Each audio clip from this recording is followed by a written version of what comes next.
ਟਰੱਕਾਂ ਵੀਰਾਂ ਵਾਸਤੇ ਬਹੁਤ ਵੱਡੀ ਨਿਊਜ਼ ਆ।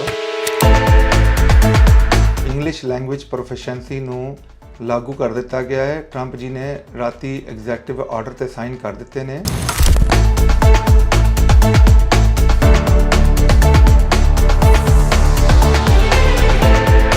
ਇਹ ਕਰਕੇ ਹੁਣ English language proficiency federal level ਤੇ ਵੀ ਔਨ ਹੋ ਜਾਊਗਾ FMCSA ਨਾਲ।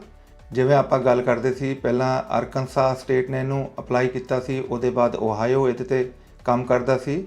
ਹੁਣ ਇਹ ਜਿਹੜਾ ਕਾਨੂੰਨ ਆ ਉਹ 90 ਈਅਰ ਬਾਅਦ 1932 ਚ ਬਣਿਆ ਸੀ ਇੰਗਲਿਸ਼ ਲੈਂਗੁਏਜ ਪ੍ਰੋਫੀਸ਼ੀਐਂਸੀ ਦਾ ਕਾਨੂੰਨ। ਹੁਣ 90 ਈਅਰ ਬਾਅਦ ਇਹ ਦੁਬਾਰਾ ਐਗਜ਼ੈਕਟਿਵ ਆਰਡਰ ਨਾਲ ਔਨ ਹੋ ਗਿਆ ਹੈ। ਇਹਦੇ ਨਾਲ ਹੀ ਜਿਹੜਾ 2016 ਵਿੱਚ FMCSA ਨੇ ਆਊਟ ਆਫ ਸਰਵਿਸ ਤੋਂ ਇਹਨੂੰ ਬਾਹਰ ਕੱਢ ਦਿੱਤਾ ਸੀ, ਮੋਸਟ ਪ੍ਰੋਬੇਬਲੀ ਉਹ ਵੀ ਔਨ ਹੋ ਜਾਣਾ ਹੈ।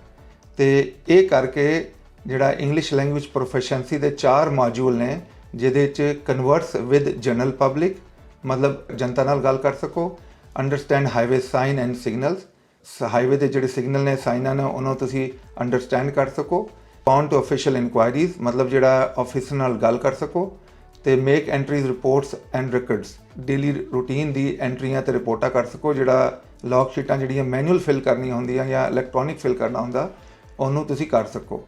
ਇਹ ਚੀਜ਼ਾਂ ਜਿਹੜੀਆਂ ਹੁਣ ਦੁਬਾਰਾ ਲਾਗੂ ਹੋ ਜਾਣੀਆਂ। ਆਪਣੀ ਕਮਿਊਨਿਟੀ ਦੇ ਮੋਸਟਲੀ ਲੋਕੀ ਜਿਹੜੇ ਨੇ ਉਹ ਤੇ ਤੁਹਾਨੂੰ ਪਤਾ ਹੈ ਆਲਰੇਡੀ ਇੰਗਲਿਸ਼ ਥੋੜੀ ਬਹੁਤੀ ਕਨਵਰਟਸ ਕਰ ਲੈਂਦੇ ਨੇ, ਉਹਨਾਂ ਵਾਸਤੇ ਇੰਨਾ ਪ੍ਰੋਬਲਮ ਨਹੀਂ ਆਣਾ।